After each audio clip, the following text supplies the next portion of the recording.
A gente está falando agora de Jesus, né? O quanto que Jesus foi grandioso na nossa vida, tal. Você tem relatos, você tem fatos que comprovam a existência dele. Uma pergunta que eu queria te fazer é: Jesus vai voltar? Você já respondeu essa pergunta, mas o Jesus que vai voltar é o Jesus que a gente conheceu? Ou Jesus voltar é uma outra metáfora para um novo Jesus que vai surgir? E talvez esse Jesus seja, sei lá, um cara ali da Faria Lima, ele é o novo Jesus. O que você vê disso? Alguns vão dizer que a volta de Jesus é apenas uma grande parábola, outros vão negar que haja a volta de Jesus, mas quando eu leio na Bíblia tudo que fala sobre a volta de Jesus em sua própria boca ou dos seus discípulos, é muito assertivo e histórico. Vou dar exemplos. A palavra que usa para a volta de Jesus, em grego, é a palavra parousia. Parousia era um termo técnico usado na antiga Grécia para falar da chegada da presença de um rei, de um monarca num lugar. Isso jamais poderia ser figurativo. Se o arauto vai à frente com a trombeta e anuncia o rei está chegando, isso não pode ser figurativo. Era algo histórico, tanto é que a cidade se preparava para vir o rei, para a vinda do rei. Ele fala, preparem o caminho para a vinda do Senhor. Os sinais que Jesus dá, é ritual, né? Você acende a vela, vinda, sinais no mundo político, na religião, na natureza, na sociedade. Hoje a gente acende a vela, né? Último domingo do mês. Vou acender ele também. Já muriar. São sinais muito notórios que estamos vendo hoje acontecendo. Você falou que está todo mundo muito louco, desanimado. O Evangelho de Lucas, capítulo 21, ele fala, os homens desmaiarão de terror na expectativa das coisas que vão sobrevir ao mundo. E é interessante que até a parte que fala do horror dos seres humanos, quando fala homens, inclua homens e mulheres. Sim. É a palavra aporoi em grego, que é como se estivesse com os poros todos fechados, de grande angústia. A vinda do anticristo é uma coisa muito marcada, fala como ele vai vir, como ele vai se sentar num trono, se assemelhando ao próprio Deus. São coisas muito concretas. E o próprio Pedro falou que esse dia iria demorar a chegar e que muitas pessoas iriam duvidar a esse respeito. Se vocês comentarem alguma coisa, posta lá no grupo pra mais gente comentar. Se 2, 3 comentar, a palavra tá viva ali. Já vira abstrato, já é plural, mas façam isso, pela verdade. Eu não peço isso nem quando é propaganda, podia lucrar muito fazendo isso, eu não peço nada, mano. Tô pedindo pela verdade. Segundo os seus escárnios, foi escrito pelo apóstolo Pedro. Então a volta de Jesus na Bíblia é algo histórico, certeiro. Mas ele surge um anticristo. Surge um anticristo antes. E vamos explicar. Nessa linha do tempo da Bíblia, você que é um grande historiador, em que momento que estamos? O anticristo está para chegar? Quanto tempo vai demorar para chegar esse anticristo? Ou ele já chegou? É esse que é o problema. A gente não tem um calendário preciso nesse sentido. Vamos pensar, em primeiro lugar, como é que funcionam os critérios do Oriente Médio. No Oriente Médio, quando falava que um navio ia sair no dia tal, não é como no Brasil que você chega no aeroporto e tem que correr atrasado porque já fechou o check-in, você está dizendo, eu tô 2 minutos, eu estava na fila ali porque teve trânsito. O tempo deles não era medido assim. O navio vai ser naquele dia. Quando amanhecia o dia, todo mundo se encaminhava para o navio. Mas eles podiam ter escrito, né? Para salvar pra gente, né? Para saber se o cara que vai voltar para prefeito é o anticristo. Boa. Mas só que aí acontece uma coisa. Lembra quando na época da ditadura militar algumas músicas falavam do governo, mas falavam com um duplo sentido? Pai, afasta de mim esse cálice, pai. Mas quando a gente faz o ritual no dia certo, porque aumenta a egrégora, né? É um momento compartilhado. E dá pra você entender isso cientificamente. É muito difícil você fazer um momento igual, né? Pinta aí um quadro igualzinho esse aqui, faz uma reta igualzinha a minha aí. Faz um desenho igualzinho o meu, muito difícil, né? O fogo é um portal, ele é aquele mesmo momento ali, numa vela, né? E com a mesma intenção, com o mesmo tom. É uma mesma recordação, uma memória em comum. É um dia e um horário que nós temos em comum. Eu não tenho como falar, lembra aquele dia lá que você tropeçou na calçada e eu tava aqui na live? Eu não sei. Entendeu? Fica tudo abstrato, cada coisa num tempo. Eu não sei exatamente o que tá acontecendo com cada um agora, nem vocês. Pode ser antes, depois, tem um lag aqui, tem não sei o quê. Mas tal hora, tal dia, tá todo mundo fazendo aquilo. Lembra naquele dia? Tá todo mundo naquele mesmo momento, tem mais eco. É um momento mais sólido, que vai te ajudar quando você estiver vagueando nas margens. Depois eu explico melhor isso, mas de uma forma científica, pra vocês entenderem. Vocês acham que há milênios isso existe, que as pessoas são idiotas? As pessoas construíram o mundo, né? Reis, revoluções, gênios, aceitaram isso. Né? Não deixe um babaca aparecer por aí, né? E querer contradizer todo mundo. Eu apareço sozinho, concordando com todo mundo. Eu junto o que os milênios têm falado numa verdade. Eu não vou contra o que aconteceu, como se fosse igual essa galera faz aí. É o contrário. Eu confirmo, eu estudo para confirmar a coerência divina e mostro isso dentro da minha limitação. Eles não, eles querem lutar com os fatos. Como não, o certo tô eu. O resto aí, ó, ninguém soube ver, só, né? Agora o que eu tô falando, você vai encontrar Jesus falando, os profetas falando, os sábios falando, nas brigas, nas guerras, os gênios, tudo se conecta, não é? Aí você vai ver o porquê cada um fala de um jeito. O amarelo falou da luz daquele jeito, o verde falou daquele, o laranja falou daquele, mas você vai entender a luz no meio, por entender as cores ao redor. Afasta de mim esse cálice de vinho tinto de sangue. Por que tinha que ser daquele jeito? Porque se fosse literal, censuravam. Você está entendendo? Então a linguagem apocalíptica também é assim. E outra coisa, se Jesus falasse, o meu dia vai ser tal, qual seria o interesse das pessoas em se preparar? Faltam 20 anos, faltam 100 anos. Eu tenho que estar preparado a qualquer momento. Então a volta de Cristo ela é descrita na Bíblia, lembrando como era o tempo da época, né? O navio vai sair nesse dia. Então você chega lá, e pode ser 9 horas da manhã, 10 horas da manhã, 11 horas da tarde, você já está lá esperando o navio. Tem que esperar o vento, o melhor vento. Eles não tinham essa noção de minuto e segundo que a gente tem. Embora a hora de 60 minutos vem desde a Babilônia, mas era outro critério. O fato é que a volta de Cristo tem sempre, em primeiro lugar, algo que eu tenho que desejar mais do que temer. Tá bem? Desejar.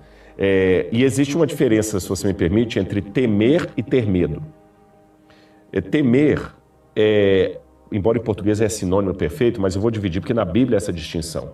A Bíblia fala que o temor do Senhor é o princípio da sabedoria. Mas a Bíblia fala que no amor não existe medo. Antes o perfeito amor lança fora o medo. Então vamos separar o temor da fobia. O temor de Deus é aquele mesmo temor que você, assim... você tem filho, né? Tem. Eu não sei se você pisava muito no acelerador antes de ter os filhos. Hoje eu diminui. Diminui. Por quê? Você tem um temor. Sim. É precaução. Se tem um buraco ali, eu não vou colocar a mão lá porque eu não sei se tem cobra lá dentro. Isso é temor, isso é precaução, isso é bom senso. É o cuidado. É o cuidado. Agora, aquela fobia, vai acontecer alguma coisa, isso aí precisa ser tratado, é patológico, tem que ir para o médico para ver o que você tem, porque fobia é patológica. Né? Então, tem muitas religiões e pessoas que passam fobia de Deus. Jesus vai voltar, e o fogo vai cair, e vai destruir, e o diabo vai pegar todo mundo. E ele quer criar uma fobia da volta de Jesus. O problema é que o resultado é o inverso, porque a fobia, ela me faz ter repulsa por aquilo que me causa fobia. Nesse evento. Se eu tiver fobia da volta de Jesus, eu vou ter repulsa desse dia. Mas se eu tiver temor, eu vou ter segurança, eu vou ter precaução e eu vou ter desejo nesse dia. E esse Se é fisiológico e patológico, como é que pode ser crime, né? Se a pessoa tem fobia a uma coisa, e aí ela é culpada. Ela não escolheu ter fobia, então. Às vezes só dá bagulho nela, dá gatilhos. E aí, como é que fica isso também? Agora tem gente que fala, por que eu berro, né? Eu fico, eu só dou voz às possibilidades. Eu tento ter pureza suficiente para dar voz pro ódio quando ele tem argumentos. Olha o tanto de argumento verdadeiro que o ódio tem. Olha o poder que o demônio tá na mão. O demônio pode queimar por isso, e Deus não pode falar nada, porque senão ele vai ser incoerente. Deus não pode ser incoerente. Entende? Então o capeta vai lá, você vê que tem um diálogo sempre para que as coisas plasmem. Então eu venho e apresento os argumentos que o capeta tem para que o ódio se aplique. Então você não tem defesa contra isso. Como que Deus vai defender? Se Deus defender isso, ele é incoerente. Ele não vai ser incoerente. Então o capeta, quando ele acusa, ele mostra os argumentos com coerência para que o ódio se aplique. O ódio existe, o fogo queima. O justo fica sem o que ele merece e ele arde. Justamente porque os demais tomaram. Para onde vai esse queimar? Para a injustiça, que nega a coerência. Certo? Então, se você negou a coerência, o capeta, ou seja, o contraste da coerência, vai ter argumento. Fala aqui, ó, tá no meu reino, ó. Negou a coerência, tá aqui, ó. Aí com coerência, porque Deus é coerência, o capeta vai acusar. Pum! Todos que estão no reino dele, os incoerentes, que caíram ali, não pagaram o preço. Porque nós pagamos, entendemos a incoerência como? No paradoxo. Não tem coerência. Não adianta o que eu aprenda, o que eu saiba, o que eu decore. A coerência é a vontade de Deus. Para onde ele olhar é o norte. Não adianta eu querer aprender, decorar para não precisar dele. Entendeu? No fim, ele é a coerência. Deus é a coerência. E ele não vai discordar de si mesmo. Ele é pleno, ele é eterno, ele é o que será. Ele se transforma sem quebrar o que foi. Esse é o nome dele. E é a espiral, é o movimento da realidade, da luz na escuridão. Né? Então essas apresentações são coerentes. Então quando eu grito, eu apresento o ódio de uma maneira autorizada. Eu apresento um ódio sancionado pela coerência. Esse ódio te mostra à mercê do que você está. Não é o Bob. Bob pode amanhã nem levanta. Mas esse ódio que tem alvará pra gritar e pra fazer o que quiser, e eu apresentei os argumentos sólidos que Deus não pode discordar, senão ele seria incoerente. Eu te mostrei à mercê do que você está no dia a dia. O ódio tá em todo mundo, tá em cada um. Por cada um que você passar, onde você for. Incluindo os que te amam. Aquela essência maligna tem autorização para entrar na sua vida. E eu estou gritando o porquê. Para que você mude. Para que você fique com Deus. Para que o capeta não tenha mais esses argumentos para te direcionar ódio. E o ódio chega na sua vida. Eu sou só um instrumento que te mostra o porquê. Eu e os justos. E os misericordiosos ainda mais.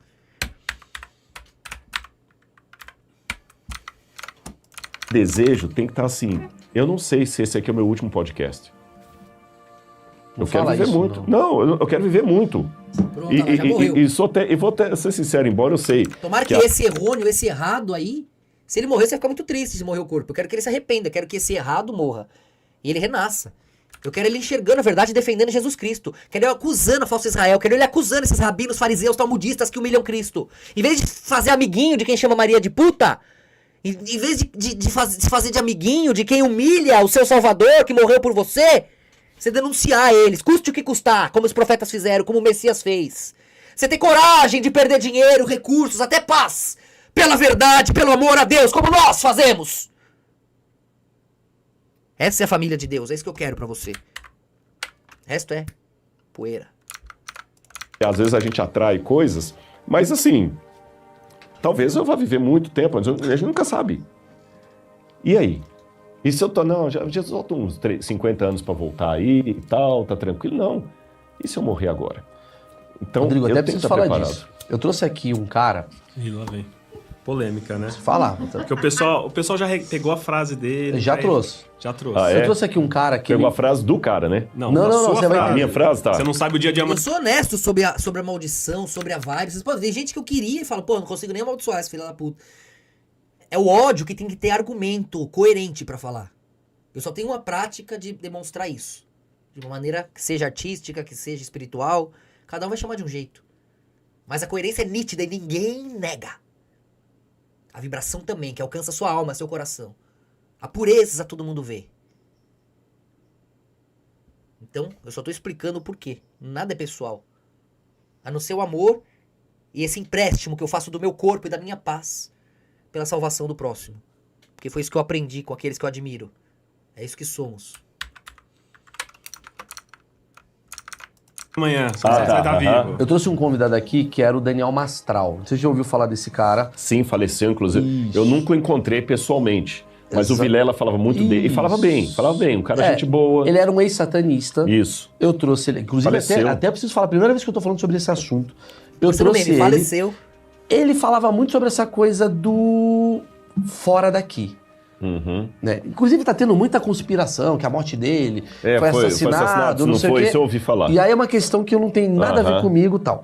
Aí eu pergunto pra você, você que é um grande especialista do assunto, tal, que lê bastante, isso é uma coisa antiga? Essa coisa do satanismo, essa coisa da universo maligno querendo ganhar do positivo, essa coisa toda.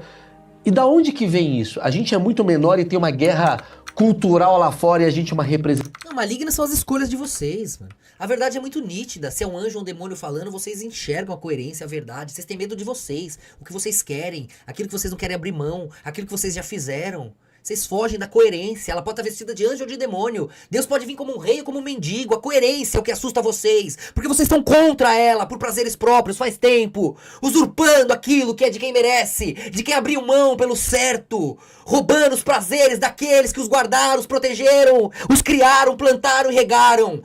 As flores do nosso jardim, os frutos das nossas árvores. Vocês colhem, comem, mastigam, cospem. É disso que vocês têm medo. Tem medo do dono do jardim voltar. Vocês não querem que ele volte. E veja o lixo que tá. O que vocês fizeram com os frutos dele. É isso que vocês não querem.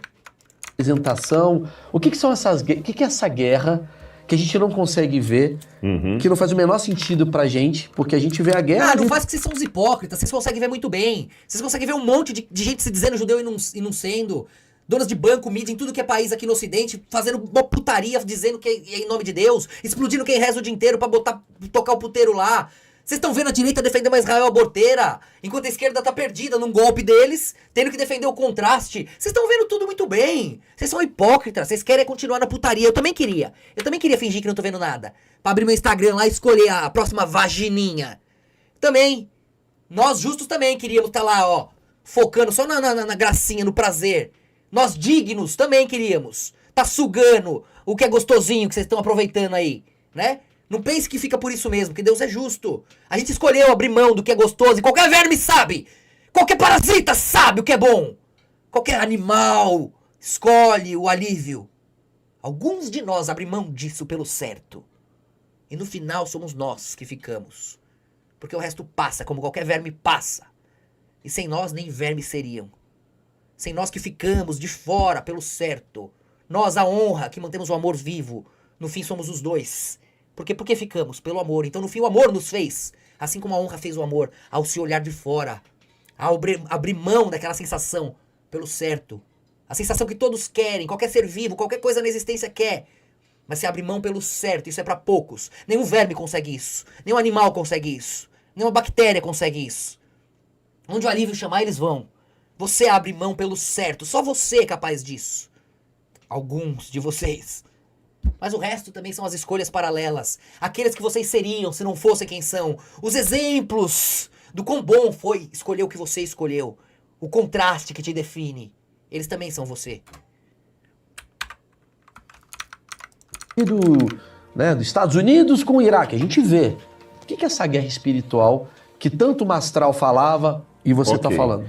Bem colocado. Apenas mais um detalhe em relação ao Mastral, que a gente está citando o nome de alguém que já faleceu, então quero deixar bem claro que eu estou citando o nome dele com muito respeito. Claro, tudo mesma coisa. Tudo é esse falso puritanismo, né? Com tudo ele tem um super respeito, um cuidado, como ele é bonzinho. Ai, ele é... Mas na hora de defender o pessoal abortando no solo santo, aí não precisa ser honesto, tomar cuidado nenhum. Na hora de defender um puteiro, o bacanal que fizeram no solo santo, o único lugar que Deus pediu que não, tequinho de terra assim, ó. Tem o mundo inteiro pra fazer a putaria que eles fazem. Mas eles querem ir lá. Ejacular onde ainda não foi. Sangrar onde não sangraram. Deus me perdoe. Eles querem. Cada pedacinho do solo santo eles querem apodrecer lá. E esses caras estão batendo palma. E ruim somos nós. Do capeta somos nós. Hein? Ruim é o Messias, que ficou pendurado na cruz.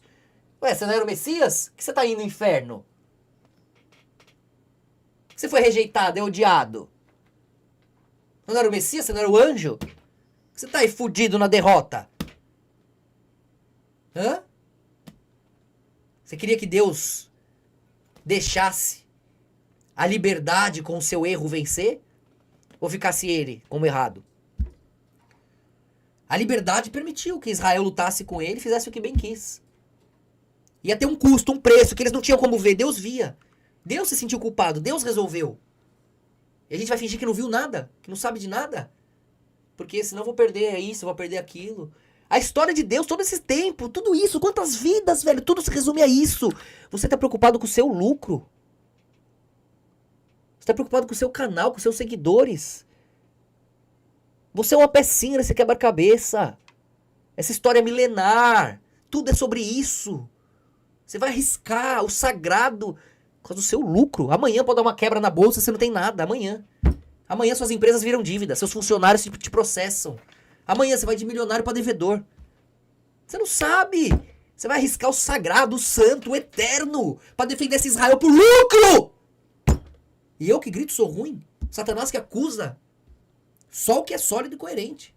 Ele pede para Deus ainda o que ele é ruim, bom é você que mete o louco. Dos dois lados. É isso que Deus fez, é isso que Jesus fez, o Messias fez. Mergulhou do céu no inferno, purificou tudo. Tudo é coerente agora, não tem pra onde fugir. Pode se esconder entre demônios, nas montanhas, no abstrato, no inferno ou na coerência do céu. Pode ir pra onde quiser, nós estaremos lá. Porque o Messias está além de tudo, essa é a jornada. E se a verdade te assusta, o problema é com você. Se a força da coerência te assusta, o problema é com você. Cuja maldade e mentira do mundo não espanta. Aí você gosta. O problema tá com você. Escolha vir pro lado de cá.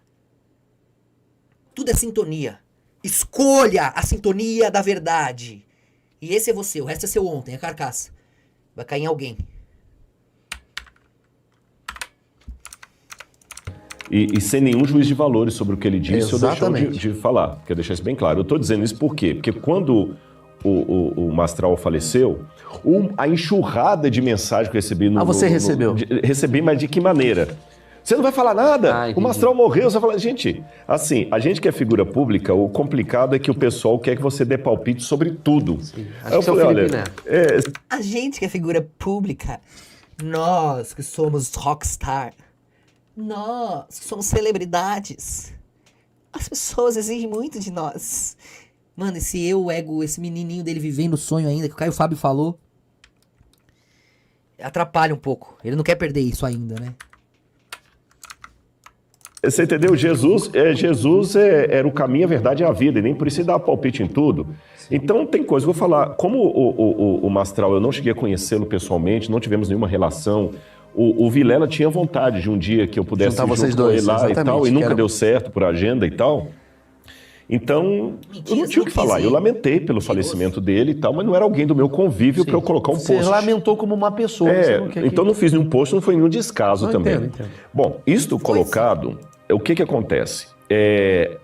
O conflito entre o bem e o mal é algo Posso que que não realmente, se a gente pegar os primeiros documentos escritos pela humanidade, que são os textos sumerianos, datados de 3100 a.C., época da invenção da imprensa, As minas e dominaram, dali eu né? puxar Aqui, todos cadê os vocês? documentos Os que caras tão a falando, né? humanidade produziu até hoje, eu vou ter duas coisas muito fortes, bem colocadas. Primeiro, eu posso definir a humanidade não como australopithecus, não como Pithecanthropus erectus, essas são definições da evolução. Olha lá, ó o pedante.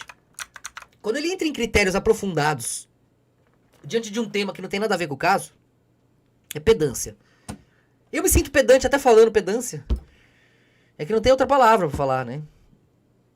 Tipo, mano, tá se achando, metendo louco, mostrando que sabe fora da hora. Mas da história pra cá, eu vou definir a humanidade como... Mano, se eu fosse fazer isso, fodeu. Não ia acabar nunca a minha live. Porque tudo eu ia falar, ó, essa palavra é isso, por causa disso. Porque eu sou cheio, eu sei um monte dessas coisas. Eu sei porque decorei de tanta gnose que eu fiz. Eu sei porque faço um monte de gnose. Eu sei porque, mano, eu vivo isso há muitas vidas e muito tempo. E vocês também. Tipo assim, quando eu digo muitas vidas, é esse ponto de vista que volta pra si mesmo, né? A gente chama de eu, mas a gente nasceu agora. Mas a verdade tá aí. E quem via a verdade? Tava sentada naquelas cadeiras. E elas são as mesmas, é isso que eu tô dizendo. Tem tonto que não entende, mas tá bom. homo-religiosos. Muito legal. Homo-religiosos. Porque até o ateísmo, os ateus ficam fulos da vida quando eu falo isso, mas é a verdade. Então, É a lá- verdade. O ateísmo é uma construção moderna. Não, mas Pirro já era cético. Não, Pirro não era ateu como Richard Dawkins. Isso é verdade. O que é? O Sócrates também foi considerado cético, mas o Sócrates não era cético como Daniel Dennett. Esse ateísmo militante que nós temos hoje, que nega a existência do transcendente e tudo mais... Isso é moderno? Isso é moderno, isso é um conceito moderno. De escola de Frankfurt? Exatamente. Não, um pouco antes. Um pouco antes. Eu estou falando desde o século XVI, que começou primeiro com o deísmo, com Voltaire, depois foi evoluindo, aí veio o iluminismo. Mas os caras não eram ateu, eram mais agnósticos, acreditavam na essência, nunca negaram a essência, que tudo está conectado, tudo tem uma coerência. Não falava tudo é acaso. Isso é raro, isso aí é os idiotas. Ou traumatizando, na verdade não é nem idiota, cara. Na verdade, tem gente inteligente que faz isso, mas porque tem uma mágoa com Deus. Né? Por que eu nasci assim? Por que aconteceu isso comigo? Porque o cara não quer ser amigo de Deus. Então ele quer... Se Deus existe, ele quer matar. Não é problema de acreditar. Depois o materialismo e tal. Aí os enciclopedistas... A pessoa não entende que às vezes aquele pior momento, aquela pior vaga... Foi porque ele confiou mais em você. Falou, você vai aguentar isso e vai voltar pra casa. E vai ver que no fim isso era só um sonho. Você vai ter o que você quiser. Aquele outro que ficou lá no tela, é quem Deus não confiava. Falou, bota você aí no berçário lá, deixa ele lá no parquinho, pra não encher nosso saco. E pra você ver quem ele é de verdade. Então calma lá. Então é do século XVI para cá. Sim. Você entendeu? Você podia até, eventualmente, como eu falei, você tem Pirro, tem Carneades, que eram céticos. Você tinha Virgílio, que era cético. Eu estou tentando lembrar agora aqui o lado que era o que cuidava do Nero. Daqui a pouquinho eu vou lembrar. Sêneca também era cético. Que era estoico, né? Estoico. O estoicismo mesmo. Mas qual que era o ceticismo deles? Não era exatamente o materialismo que temos hoje, tá certo? Eles não negavam... Me ajudaram em várias questões. Lê o livro Cristo é Lúcifer, aqui que eu falo sobre isso. Também muita coisa e fica complicando a verdade que é óbvia, né? Pra fugir da verdade, ficar fazendo... Nossa, um empilhado de livros que eu tenho que ler. Não. A transcendência. O de hoje nega a transcendência. É nesse sentido. Cético sempre teve ao longo da história. Isso sim. Mas o que é ser cético? Por exemplo, eu, como não sou... Pô, tinha que ter razão em uma, né? Tava difícil ele ter razão hoje. Até um relógio parado tem razão, né? 2 vezes no dia tem. Islâmico, eu sou cético em relação ao Alcorão. Eu, como não sou espírita, sou cético em relação à reencarnação. Você entendeu? Tá vendo aí a diferença? Ele pensa que ele é Sherlock. A religião dele tá certa, o resto é idiota. A gente não. A gente explica o Alcorão, conecta o Alcorão com a coerência. Nós estudamos, tentamos isso, com toda humildade. Manual, vocês explicam tudo. Não, eu acho que tudo tá explicado ali. As pessoas só não querem concordar umas com as outras, porque elas perdem lucro com isso. E a gente não prioriza o lucro, a gente prioriza a verdade. E embora percamos a maioria, ganhamos os melhores. Que ficam, que são. Você não nega. Mas é diferente do ceticismo absoluto. Sim. Bom, isto colocado, apenas para colocar a história, o homem é homo religiosos. Ele sempre tinha a religião como muita base. E a segunda coisa, existe um conflito entre as forças do bem e do mal que é testemunhado desde lá até hoje. E isso em todos os caminhos, em todas as religiões. Tá Mas certo? ele ainda é digno do que ele tá colhendo, então não sobra tanto, né? Mas ele tá usando isso pro lado errado, fazendo as escolhas erradas. Não dá, né? Tudo tem limite, a gente vai tolerando, mas aí... Certo? Sempre há esse testemunho. Por exemplo, os sumerianos falavam de vários demônios. Por exemplo, tinha o demônio Lamashtu, que eles sempre faziam oração contra esse demônio. Tinha o Piso, tinha vários outros lá. Você tinha nos egípcios lá, você tinha Apophis, que era a serpente maligna do mal, que ela era destruída todas as noites para que o sol pudesse nascer, os deuses batalhavam. Então, tudo isso é referência quântica, abstrata. O livro... Não sei se o Cristo é Lúcifer ou o Anticristo fala sobre isso, talvez os dois. E o Lúcifer também. Sim, a temática, o bem e o mal em conflito sempre existe. Agora é lógico que a história desse conflito foi matizada aí em culturas diferentes, né? Então isso é claro. E eu acredito que nós estamos num grande conflito entre o bem e o mal. Agora, para não cair no... Você está do lado do mal. Você está do lado dos que mataram o Messias, dos que zombam dele até hoje, dos fariseus, dos aborteiros, dos ateístas, financiadores da cultura woke, dos bilionários do mundo, dos mercadores, que se dizem judeus e não são, a falsa Israel, que estava lá desde o começo e era dos nossos e não é mais, porque negou o Messias. caraca, velho, o que mais você precisa pra ver? Não tem outra opção, não chega nem perto a segunda opção. O exagero, de um lado ou de outro, que tem o exagero dos dois lados. Tem o exagero do camarada que literaliza tudo e tem o exagero do camarada que espiritualiza tudo. Sim. Não, nada aqui foi verdade, tudo é um grande... Não. Aliás, uma diferença da Bíblia para qualquer outro livro religioso, Alcorão, Bhagavad Gita, Mahabharata, livro dos Vedas, qualquer um... Isso que dá raiva, né?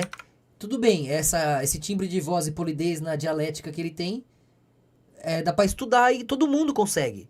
Todo mundo consegue fazer o que ele faz. Honestamente, agora, sem me gabar. Mas você não consegue aprender a fazer o que eu faço. E o honesto. A vibração, a intensidade, a emoção. Mesmo um bom ator ia ter muita dificuldade de impor as vibrações com essa intensidade do jeito certo, falando tão rápido, tão coerente, sem saber estudar nada, ler nada. Falando na hora, diante da situação, que às vezes nem entendo e acerto e vai ver é mesmo. Então o Espírito Santo tem um poder que poucos conseguem exercer. Eu não tô me gabando, tô elogiando Deus. Que tá além do conhecimento aprendido aqui, ó. É que todos esses livros não apelam para uma historicidade. Não existe a arqueologia do Bhagavad Gita. Não existe a arqueologia do livro dos Vedas. É um grande achismo? Isso que eu tô falando, vocês vão experimentar também aí. Muitas vezes vocês vão começar a falar coisas e resolver e responder. E vocês vão ver que algo tá além do que se decora, né? É que não é que é um grande achismo, é que para eles se encaem que é uma história espiritual, Ok. é um símbolo. Então, Mas o que funciona é se sentir bem, né? Quando você tá ouvindo alguma coisa, a intensidade ou a velocidade com a eu falo, eu tinha que diminuir. É pra caber muita coisa e ainda dura 6, 7 horas a live. O certo seria eu ter uma calma. Vamos conversar hoje, eu fazer um lar, um aconchego pra vocês, entendeu? O certo era ser aconchegante, que vocês iam descansar aqui. Aí você procura alguém que fala de um jeito que você vá. Se for mais grave ainda, melhor ainda. Então, de um jeito que você vai repousar. Você vai sentir a ternura, o cuidado. Essa pessoa está trocando energias. Tem todo um esquema, tem todo um jeito. Agora, se você vem com uma intensidade, tem um monte de coisa pra falar. Você põe raiva, você põe trabalho. Vai fazer, vai falar, vai gritar. Vai... Pera, a pessoa já tá cansada, trabalhando, querendo... Mano, tanta coisa pra ela resolver. Ela não tem tempo pra salvar o mundo, não, velho. Né? A verdade é essa.